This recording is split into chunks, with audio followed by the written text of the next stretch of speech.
Hello, good morning, good afternoon, good evening, wherever you might be. A big welcome to everyone. My name is Laura, and I'm delighted that you are joining us for today's ESPC Community Hot Seat webinar. Today, I am joined by Davy, who will answer all your burning questions on all things Microsoft Power Platform governance. We love hearing what you guys have to say, so remember to join in on the conversation about today's webinar and more on X. Our handle is at ESPC_community, and our hashtag is hashtag ESPC24. So make sure you tweet us, at us, and tell us what you learned. Don't forget to check out the Learning Hub, which is updated daily with the latest blogs, ebooks, webinars, and how-to videos. You can access and view the Learning Hub by visiting our website, sharepointeurope.com, and clicking the Content tab at the top. Don't let the learning stop here. Continue to keep up and stay ahead by joining us for our next webinar, which is all levels of Power Automate from small personal flows to supporting flows in Power Apps with Feline Perrine. This webinar is the 5th webinar of Microsoft Power Platform Week, and it takes place later on today, Wednesday, March 27th, from 2 p.m. to 3 p.m. CET.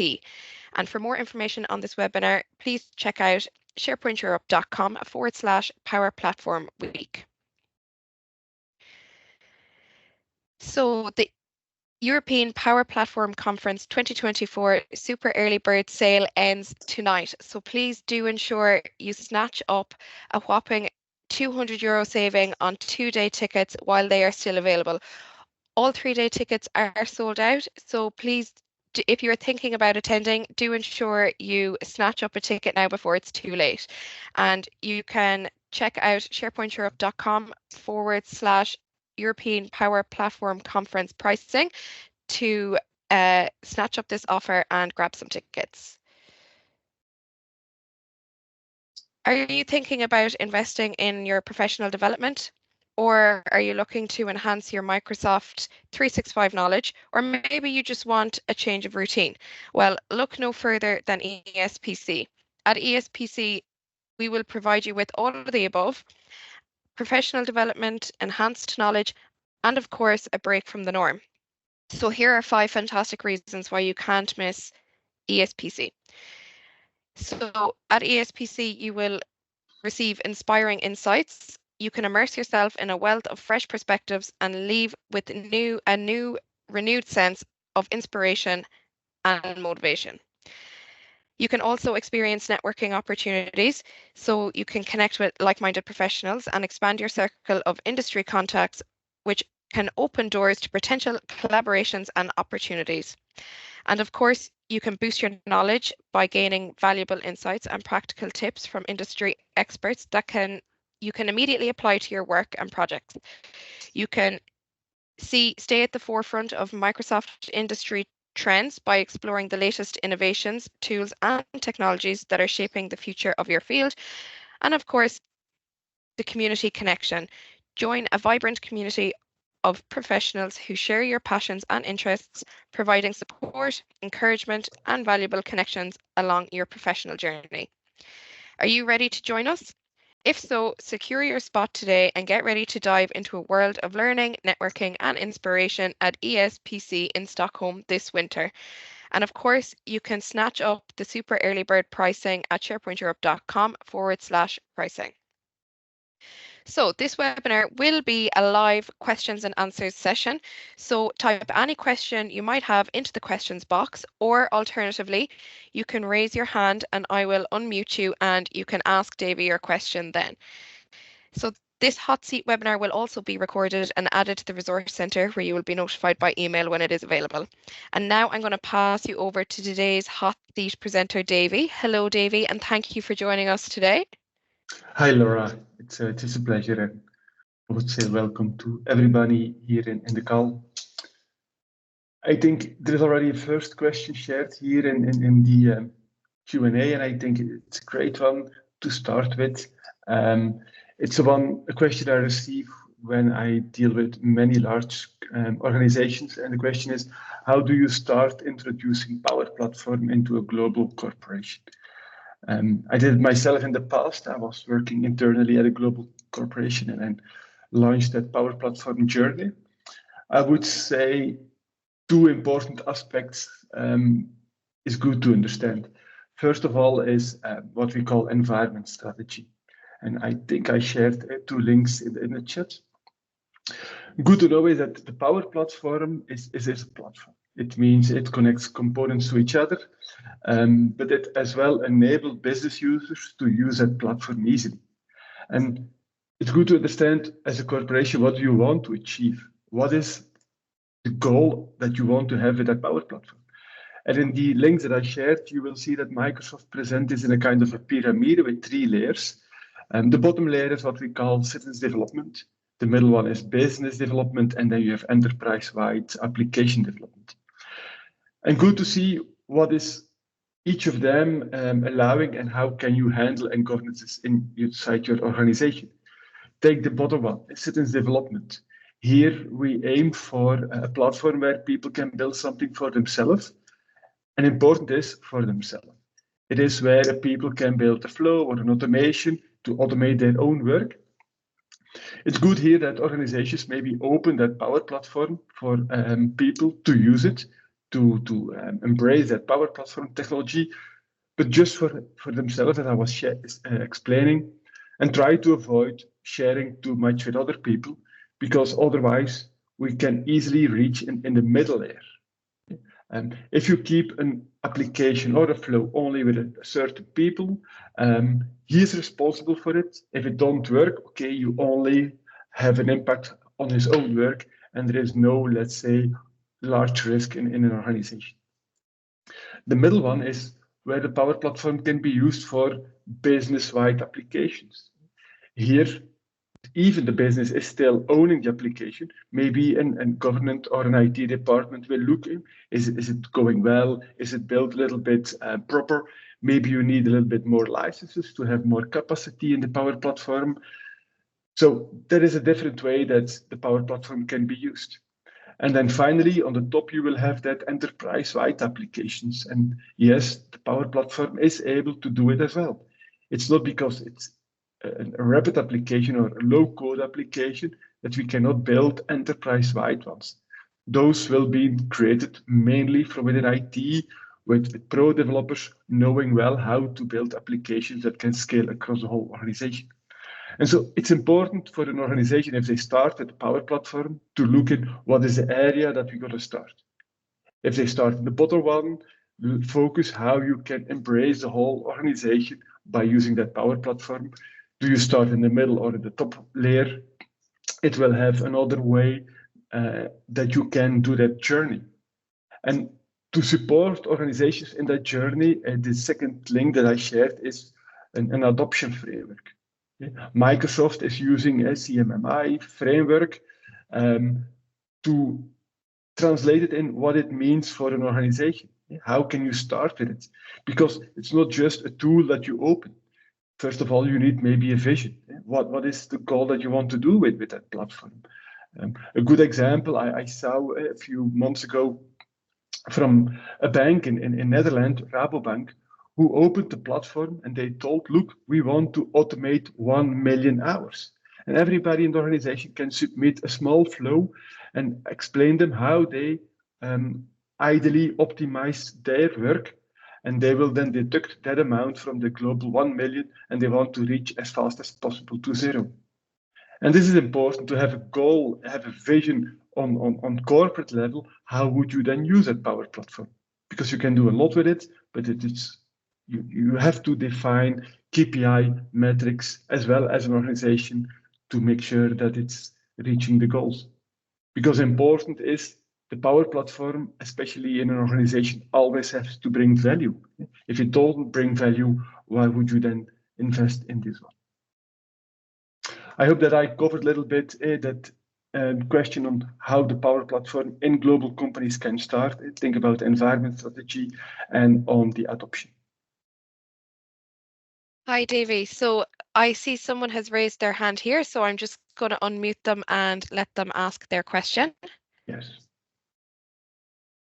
Yes, hello, thank you. My name is Sakit. So I would like to ask you to elaborate a little bit what you were telling recently. How we see that the users, they start building something, and then they invite the others, or in the department or in the team, everybody starts using it.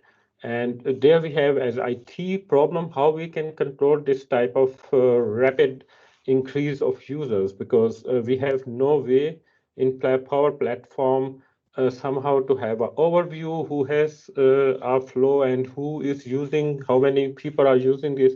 So this type of feature is missing in Microsoft, so that we can really monitor this thing, that the people not in large scale are using something which was built by somebody. Yeah, a good question. So how can you monitor and control what people are doing in the Power Platform? I see a little bit, let's say, roughly 3 different ways. First of all, for small organizations, you can have maybe just a dedicated person that will look in the different loggings. There is a lot of loggings available, but these are in many different pages, tabs, and so on. I will come to that maybe on the end. A second one, what we see is the COE toolkit.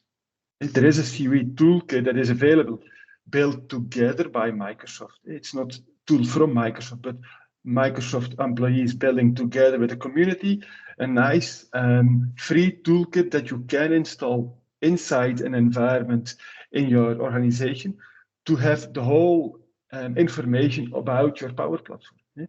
What are people doing? Which apps or flows are they creating? And get all that information easily in one cockpit, even in a nice model-driven app.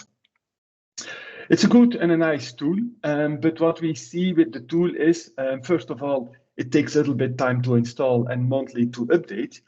But secondly, it is a little bit retroactive. It's a toolkit, which means it's a kind of a template that an organization can start from. And sometimes I see too much organizations installing the toolkit and then say, okay, I have the toolkit, so have I now the full governance of my platform in place? And if you don't use that toolkit, let's say on a daily or weekly basis, it's not by just installing that you can say we have a control. You can adapt it. And a good example is the sharing limits. And for example, that you can say, we will only allow a flow or an app in a default environment to get shared with 3 people. The COE toolkit will not prevent you.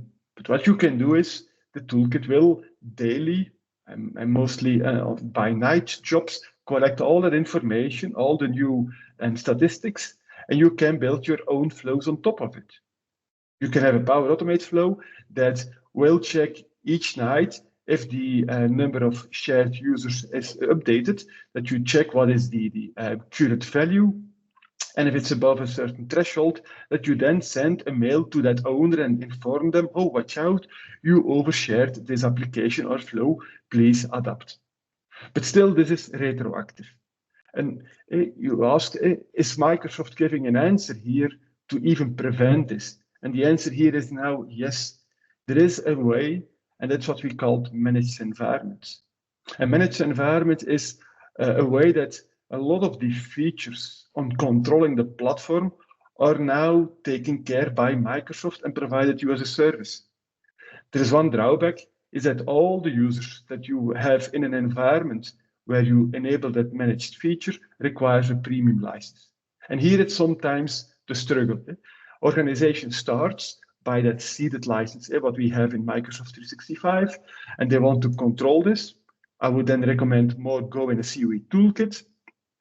Or maybe for smaller areas, maybe smaller business units where people maybe already have a premium license, think about enable then maybe that managed environment, which gives a lot of more out-of-the-box capabilities. And a good example is that sharing limits. With a managed environment, you really can specify a limit that is allowed for the people to share an app through. And if a certain owner will overshare, immediately he gets that error and he is not allowed to share. So that you jump from that retroactive into a proactive monitoring and governance. Thank you very much. Can you share the link of that toolkit? Because I don't know, premium license, this is an additional cost for us. So I don't know if the management will be happy with that, just for the sake of management. Thank you very much. And then maybe good to know, and the Seaweed Toolkit is a great toolkit, and with small organizations this will work without any issue, but with organizations which comes a little bit larger, good to know that that toolkit requires a little bit capacity to collect all the flows, all that information. Make sure that you take that into account as well in the setup, that you probably maybe need one Power Automate premium license for that owner, which will then have that Seaweed toolkit installed, so that there is a proper capacity. And I shared the link in the chat from that Seaweed toolkit. It is a kind of layered setup. It comes with a core component. I really recommend to start with that core component. And the more you go in your maturity framework, the more you go more into broader usage and adoption, you can have additional ones. Think about a nurture one. I don't recommend organizations to start immediately with all the different add-ons on top of a Seaweed toolkit. Start with the basic one. Make sure that you embrace it well, that you understand what is the information that you can get out of it. And the moment that you are further in adopting the Power Platform, it's maybe a good momentum to install the additional add-ons of the Seaweed toolkit. Thank you very much.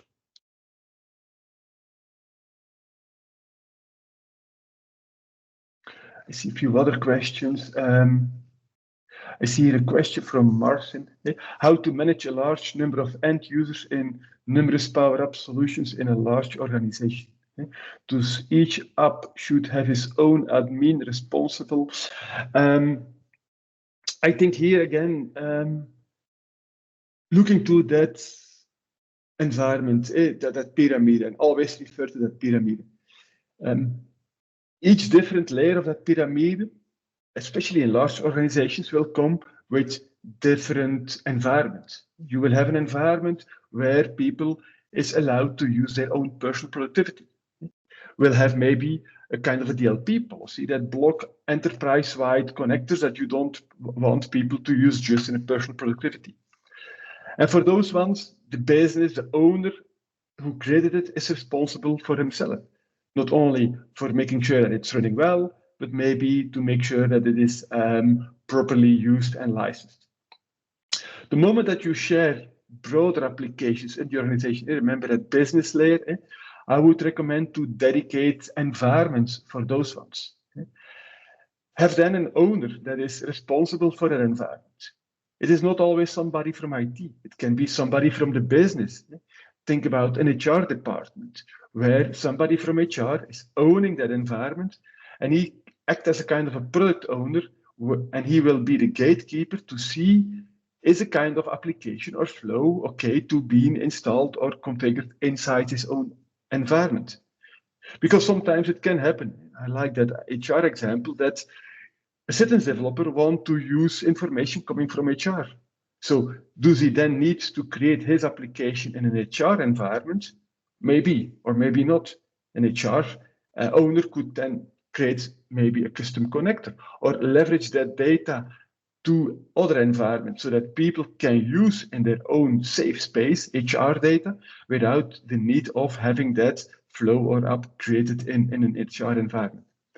And it's important that the business a little bit take the product ownership of what's being constructed and installed inside their own business unit. The more you go to the top, enterprise-wide applications, again here, a dedicated space even for an application, I would recommend service principals, owning configurations, monitoring by IT, the same as we do with pro development. It's not because it's low code that it's quick and dirty applications. I see a question, hands raised from Marcin. Yeah, I'll just unmute Marcin now. Yeah. Oh, okay, can you hear me? Yes, Martin, we can hear you. First of all, thank you so much. I was kind of expecting what you just said, a word of explanation. I joined last year the big company, and what's happening, I'm a developer of the few solutions. The one is working at the moment. There is more user than we even expected using the solution that I've built across the globe. And the problem in here is I'm an owner. I developed the solution and I'm an owner. I'm getting all the requests for the sharing the app and everything. We're lacking the structure. We haven't expected such a large number of audience in here. So at the moment, there is no business owner who will manage the users. Everything is with me. And now I'm trying to divide my time between developing the new solutions and acting as an admin and trying to share accesses, which is the job itself. So that's why I ask. But we need a more structure in here, and we need to nominate someone. I know that in the previous job we have the deployment account. So there was an account, not personal, my account as a developer, but quite generic account through which we deploy the solutions, and that was the owner that few people had an access to, and then acting as an admin. But yeah, from what you said, I understand. Yeah, we need to get someone from the business side who will be responsible for managing and like an admin of the app. Is that? Well, first of all, congratulations on building an app that get such large audience. Here, I hear two things which pops up in my mind. First of all is the ALM concept.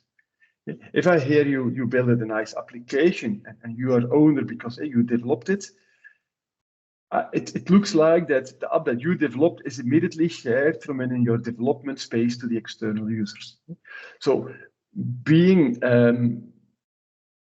I can advise that, especially even for the business-wide and enterprise-wide, if you share it to a larger audience, make sure that you have a kind of ALM in place as well, an application lifecycle management, where you have a different development environment and maybe a different production. Oh, yeah, that's already in place. We have three actually. We have the development, test, and production.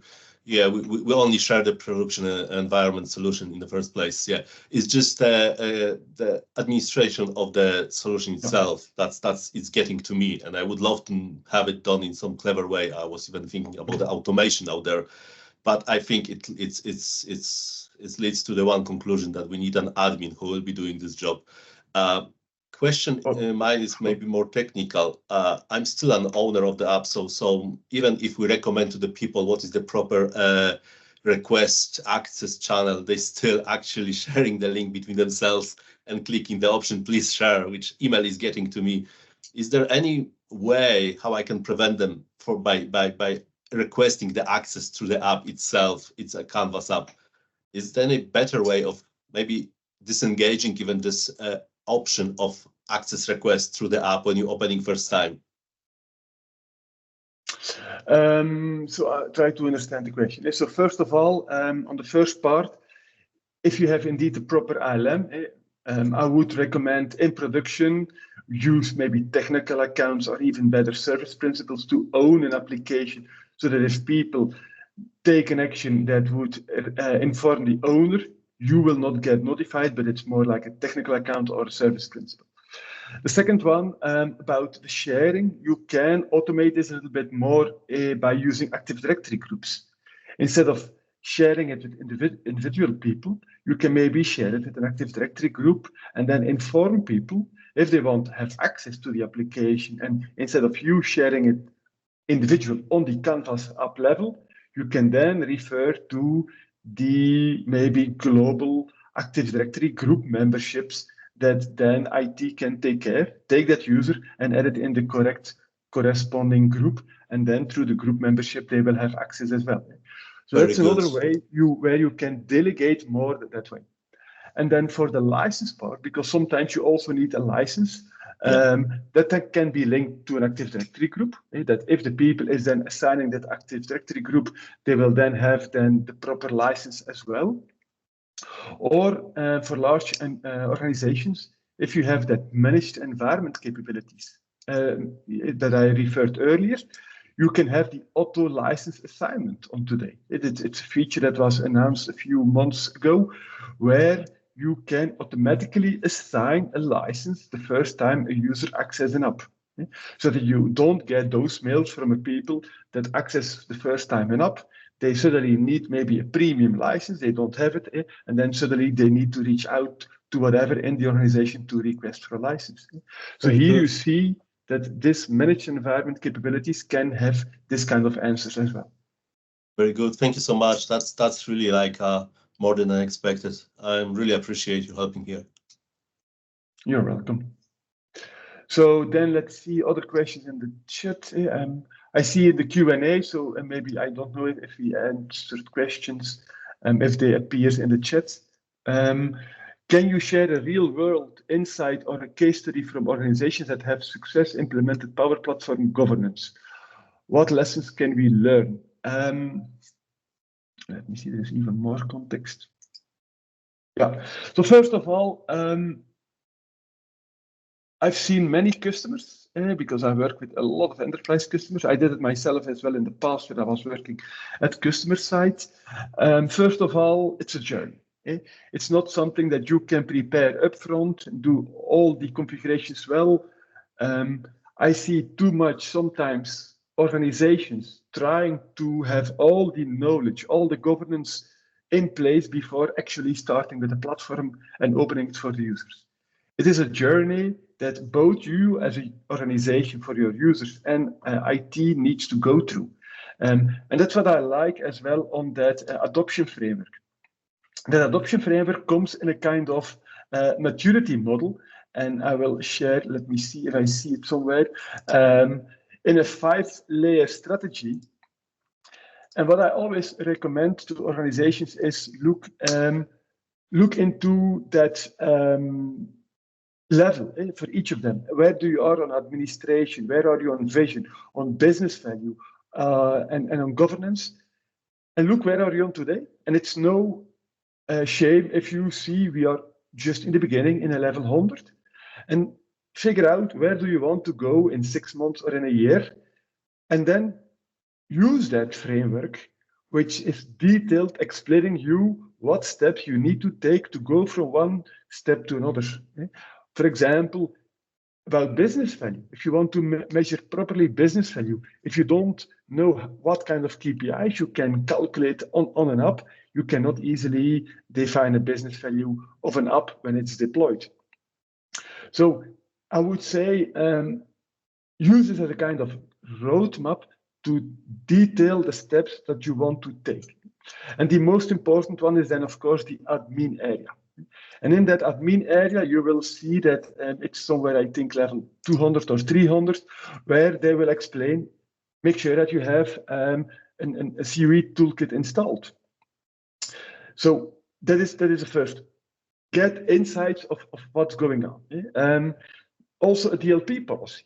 Make sure that you start maybe controlling what is people allowing to do or not. And evaluate. You can say in the beginning, we're going to block everything, we don't allow anything, and then we just open it by small blocks. This works well. But then you will block as well the innovation part that the Power Platform can offer. You can also say, look, we open it and we're going to look to what are people doing with the platform. And if they do something which is not, let's say, in line of the expectations, reach out to the people inside your organizations. We are still colleagues working together. I recently saw a large customer, and it has about 2,000 employees. To give it just a few numbers, they opened the whole platform to everybody in the organization for automation, and they saw that only about 300 people created automation in the platform. So that's about 1 on 7 of the people just will use the platform. Most of them, they maybe don't have interest in using Power Platform. And for the 300 people, about 1/5 was only able to build automation, which was more than just for their own purposes. So that is 60 people. And those 60 people who built more mature applications or Power Automates, those were then recognized already by IT, because those people They also are maybe requesting a lot of license, requesting other details. And if they see that the people did something not properly, they just went in a one-on-one discussion. And that is maybe possible for this kind of way.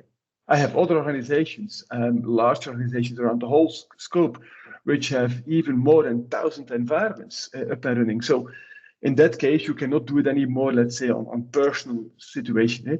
You then need to define more rules, regulations, like DLP policies, environment rules.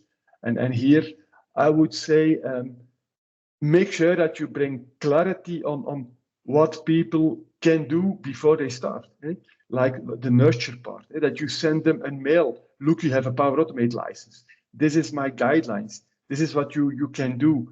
And Microsoft also will come with a lot of new features. One of the new features that has been announced is the environment routing. I don't know if you have heard about it.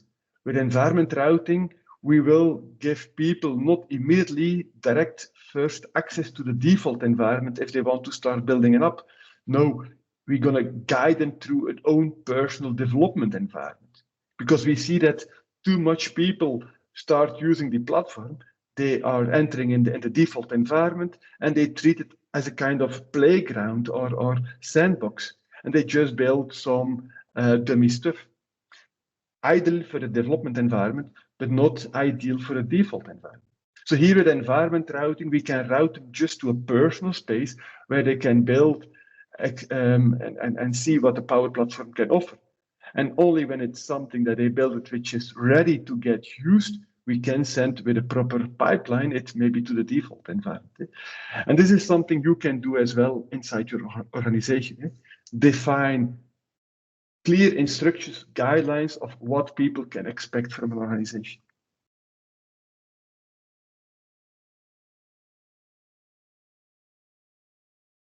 I hope that this answers a little bit the question. I see.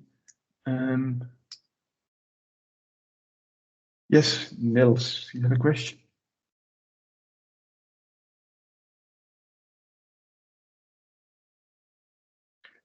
Maybe Did Laura. someone just raise their hand there? I thought Nils, but he lowered it again. So if anyone has a question, feel free to raise your hand and I can unmute you, or you can pop it into the Q&A box.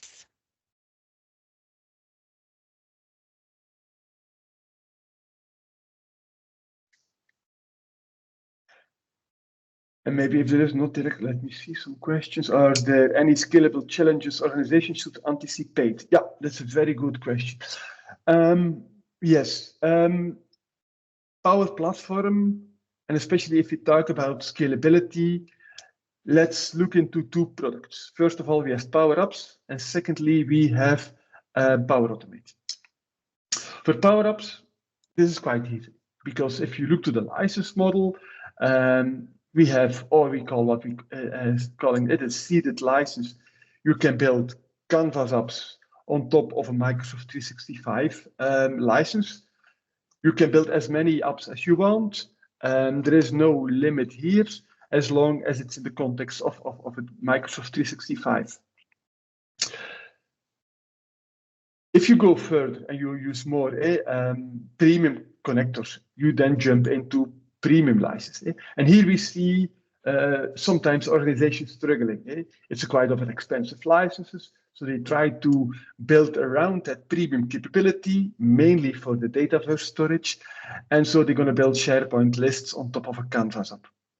This works well, but just knowing that, and I see it with many customers, especially if the number of data increases. If you have more than 20,000 records in your SharePoint, you will maybe start seeing performance issues on the usage of a Canvas app. Because for me, a Canvas app is just a presentation layer. And by bringing all the data and all the business logic around that data in your Canvas app with a lot of formulas, you bring in a little bit more business logic in your presentation layer, which can harm the responsiveness of your Canvas app. So for scalability, Normally in a Canvas app, there is no issue, but it can if you bring in a lot of data in an improper way to a Canvas app. The story is different for Power Automate. For Power Automate, if you look to the licenses, here you have as well a premium license for a user, and you have as well the seeded license where you can build Power Automate on top of your Microsoft 365 license. But important, notice this license comes with an API limit. And I'm going to search for that link. And this Power Automate API limit, to give you the numbers, if you use a seeded license, you are entitled to use 6,000 steps. Steps, not runs, steps on daily basis. And that number is defined by Microsoft to say, look, that is a normal amount of automation that we see for people to do their own personal automation. For example, when I receive an email and I want to do a small automation and I build my own flow, maybe I consume 10, 15 actions in a run. So then I can do about 400 or 500 runs in a day. So I can handle 500 mails, which is more than enough. Or maybe I have an Excel file, which I want to take data from my Excel file and properly share it maybe into an external system. I built the Power Automate, I constructed a nice one, and I have 10, 15 actions. Again, I can do a number of iterations as long as I stay in that 6,000 limit. But for example, I'm using my seeded license and I have an Excel file with 10,000, 15,000 rows. And I do the whole automation. You will see immediately I'm over consuming my capacity. It will run, but just be aware that behind the scenes, I will get throttled. Everything will be slower just for me because I overconsumed. And so Power Automate comes with a very important API limit, an API limit that you need to take care of as well as a COE administrator or a Power Platform administrator. The second license type, the Power Automate, comes with a capacity of 40,000. So you see we jump from 6,000 to 40,000. So that comes with a price, and you pay for that premium, but you get a lot of additional capacity, but not only capacity, as well performances. Each license type comes with a kind of performance level, low, medium, high, which increase how quickly, how fast, how many iterations I can do inside the Power Automate. So you see here already, it's as well important to understand that each Power Automate licenses has its own limitations, capabilities, and capacities. And you can even jump further. We have a business process license on today, which jumps from 40,000 to 250,000. And a good example is that COE toolkit. We see a lot of organizations installing a COE toolkit, which is great because it gives a lot of insights. And then they have hundreds of flows and maybe even thousands of flows. And so that COE toolkit will go over each flow each night and then figure out in each step what is it doing. So you can imagine if you have thousands of flows, maybe you will not have enough capacity with one premium user, 40,000 capacity, to run a whole COE toolkit installation. That's what I was referring earlier in this discussion. So just knowing that on a certain moment, if you see that capacity is not enough, make sure that you take proper actions. And then organizations always say, look, yeah, this is an expensive license, because a per flow license, this is $100 or $150 end user price. But look as well to what brings as value to the organization. The whole COE toolkit, a very mature solution, you will have then that installation for just $150, and it is running for you in a proper way. Take that business value always into account if you look to what is the cost of a license. And then on the other hand, if you have that discussion with business users about that cost price, a good way is look in the backend. The backend of a Power Automate license is a logic app. And you can do that logic app calculator in Azure.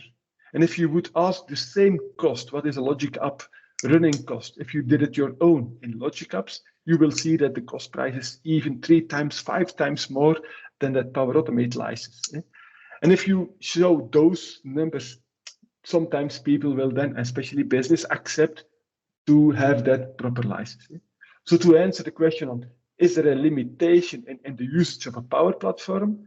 For a Canvas app, mainly on the data that you will handle, I think about performances, but it is for sure to use the proper Power Automate. You cannot have just by, let's say, a license of dozens of euros for a Power Automate Premium, a full Power Automate landscape capability. It would be too cheap for an organization. So that is an important one. And good to know, there is a nice report in the Power Platform Admin Center. If you go in the Admin Center, you see it somewhere on the left with capacity. There is a box that shows add-on detailed information, which contains a download report link.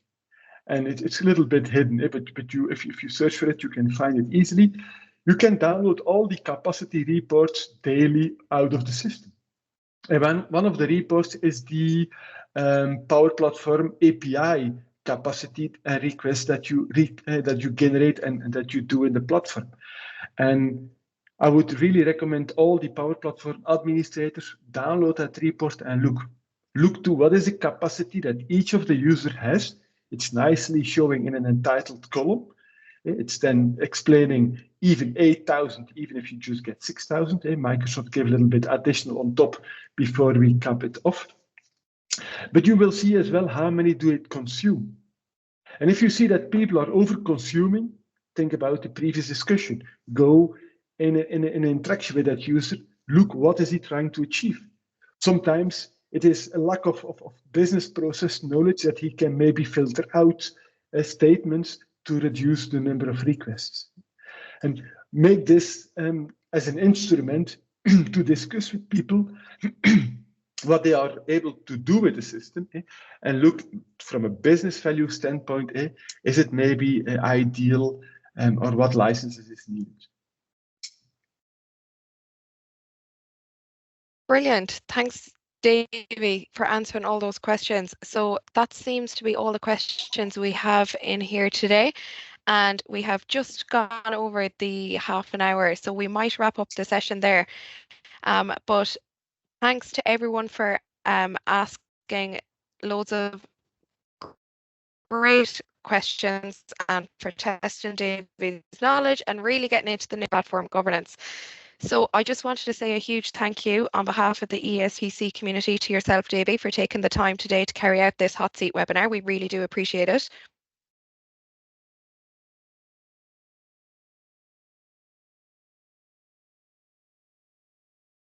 So that is the end of today's webinar. You can find this webinar and more at sharepointeurope.com/resource center. Thanks again to everyone for joining us today. Take care, and I hope that you'll join us again soon. Thank you so much.